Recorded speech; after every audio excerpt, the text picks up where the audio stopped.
The sun was merciless that Sunday afternoon, glaring down on the parking lot as Chris strolled toward the glass doors of the city's largest shopping mall. He had a short list in his head: milk, soap, batteries, and maybe a quick detour for something sweet.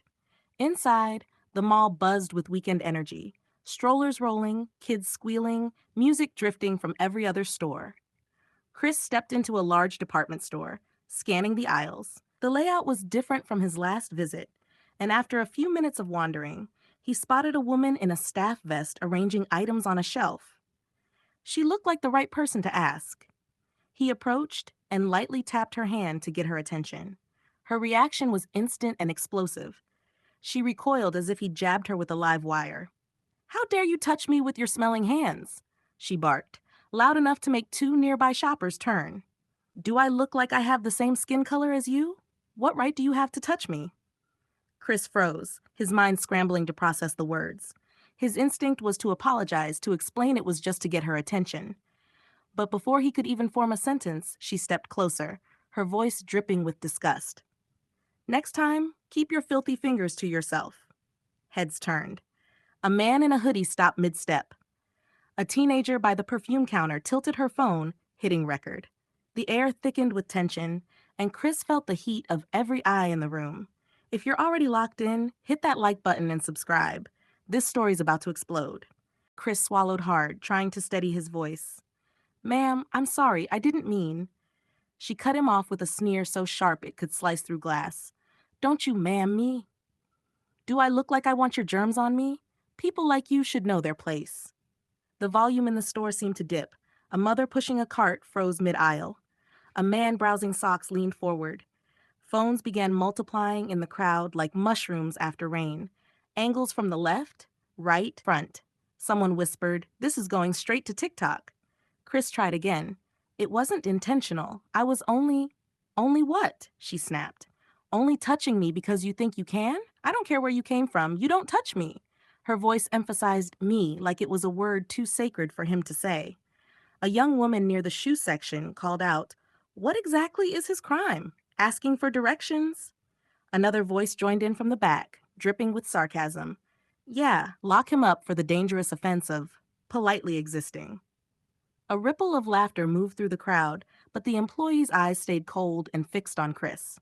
"You think this is funny?" she said, turning toward the bystanders. "You wouldn't laugh if he touched you." "Oh, I'd laugh," someone said, "especially if I got it on camera." Phones lifted even higher. The crowd's energy was shifting, and not in her favor. If you want to see how this heat turns into an inferno, like and subscribe, because the tables are about to flip hard. The air was electric now, half outrage, half anticipation. The staff woman, whose name tag read Marla, planted her hands on her hips like she was ready for round two. "Some people don't deserve to be here," she said loudly, letting her gaze linger on Chris. "Not in this store, not in this country." That sentence was the match. A man in a baseball cap near the clearance rack shouted, "Lady, you just buried yourself." Another voice piped up, "She's digging her own racist grave. Keep filming." Chris stood frozen, humiliated, but the crowd had turned into a living wall of witnesses. A young couple stepped forward. The guy asked, "Marla, do you think skin color transfers through touch like it's contagious or something?" His girlfriend added, "Because if it does, please touch me next. I've been trying to get this shade all summer." Laughter erupted. Even Chris cracked a small, bitter smile. Marla's face flushed deep crimson. "You all think you're so clever, but you don't know what it's like to be disrespected in your own workplace." "Oh, we do," a teacher-looking woman said, pointing at Chris. "We're watching it happen to him in real time." By now, nearly a dozen people had their phones aimed squarely at her. Someone was narrating for Instagram Live. "This is Marla from Brightway Mall, trending in 3, 2. Another chimed in, "Mall Karen is about to break the internet." Marla's eyes darted around. She'd come out swinging, but now she was cornered, with no escape in sight. If you're hooked, like and subscribe, because the next moment will feel like watching karma arrive in high definition. The lead store manager, a tall man in a navy suit, emerged from the back, clearly summoned by the growing commotion. His eyes swept the scene, Chris standing stiff, the crowd bristling, and Marla in full meltdown mode. "What is going on here?" he demanded. Before Marla could spin her version, Three people spoke at once. We have it all on video. She went off on him for touching her arm. She made it about his skin color.